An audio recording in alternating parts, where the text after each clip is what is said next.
On va parler d'un projet qui fait beaucoup de bruit, mais pas dans le bon sens, l'euro numérique. La Banque centrale européenne veut imposer une monnaie numérique centralisée, sous son contrôle total.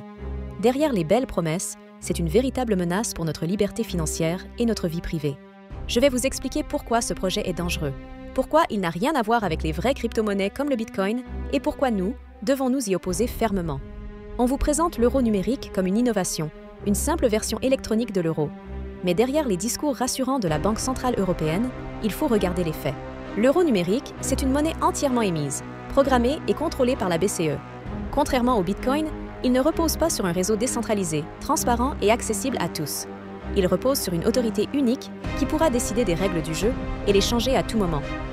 On vous dit que ce sera un complément à l'argent liquide. Mais soyons lucides, c'est un pas stratégique vers sa suppression.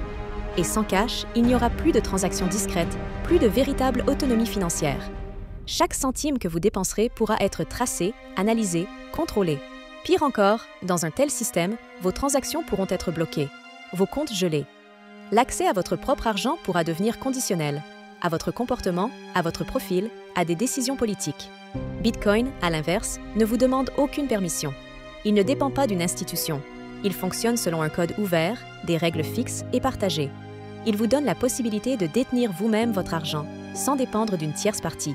L'euro numérique n'est pas une avancée pour votre liberté.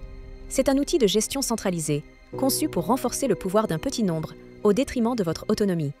Si vous tenez à un système financier juste, neutre, où vos droits ne dépendent pas d'un compte validé par une autorité, alors il est temps de comprendre ce qui se joue, et de faire un choix. Imaginez un monde où chaque paiement que vous effectuez est suivi, analysé, enregistré. Un monde où l'accès à votre argent ne dépend plus seulement de vous, mais d'une institution centrale qui peut, à tout moment, en modifier les règles. Avec l'euro numérique, ce scénario devient réalité. Chaque transaction sera visible, contrôlable. La Banque centrale pourra non seulement observer comment vous utilisez votre argent, mais aussi restreindre son usage. Elle pourra imposer des limites de dépenses, bloquer certains paiements, voire rendre votre argent inutilisable en dehors de certaines conditions. Ce n'est plus de la gestion monétaire. C'est une nouvelle forme de pouvoir. Un pouvoir qui ne repose plus sur la loi, mais sur l'architecture même de la monnaie. On justifie ce projet par la lutte contre les géants du paiement et les crypto-monnaies privées. Mais le remède proposé est pire que le mal. Une centralisation extrême qui réduit la marge de manœuvre de chaque citoyen. Bitcoin, lui, ne fonctionne pas comme ça. Il n'exclut personne. Il ne juge pas vos transactions. Il vous donne la pleine propriété de vos fonds avec des règles fixes, inscrites dans le code et partagées par tous. L'euro numérique n'est pas neutre. C'est un outil politique.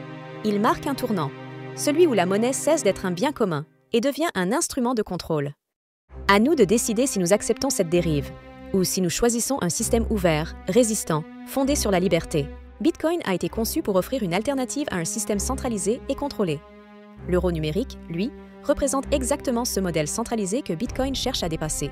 Bitcoin, c'est une monnaie décentralisée, neutre, accessible à tous. Elle fonctionne sans intermédiaire, sans autorisation préalable, et permet à chacun de détenir et de transférer de la valeur librement, sans risque de blocage ou de confiscation. À l'inverse, l'euro numérique, c'est une monnaie sous contrôle total d'une banque centrale. C'est la possibilité pour une autorité de surveiller, d'orienter ou de limiter vos transactions. C'est un outil de gestion centralisée qui peut devenir un levier politique. On vous dira que c'est une évolution naturelle, qu'il ne remplace pas le cash. Mais dans les faits, c'est une étape vers la disparition de l'argent liquide et la fin de la liberté monétaire. Si vous tenez à votre autonomie financière, si vous refusez de vivre dans un système où chaque dépense peut être analysée ou restreinte, alors il est temps de regarder du côté des vraies monnaies libres. Des protocoles ouverts, résistants, qui ne demandent pas de permission pour exister. Bitcoin ne promet pas l'anonymat parfait, mais il garantit une chose essentielle, un système monétaire qui vous appartient vraiment. L'euro numérique n'est pas un progrès, c'est un recul, un outil de contrôle maquillé en innovation. Ce n'est pas une simple évolution du système monétaire, c'est un changement de paradigme où votre argent ne vous appartient plus vraiment. Face à ça, il est urgent de s'informer, de s'organiser et surtout de ne pas rester silencieux. Si cette vidéo vous a fait réfléchir, alors agissez, likez-la, commentez et surtout partagez-la autour de vous. Le plus grand danger, c'est l'indifférence. Abonnez-vous dès maintenant à la chaîne. Les apprentis de la crypto-monnaie, parce qu'ici, on défend la liberté financière, on décrypte les enjeux et on ne se laisse pas endormir par les récits officiels. Merci d'avoir regardé. Restez vigilants, restez souverains et on se retrouve très vite pour aller plus loin, ensemble.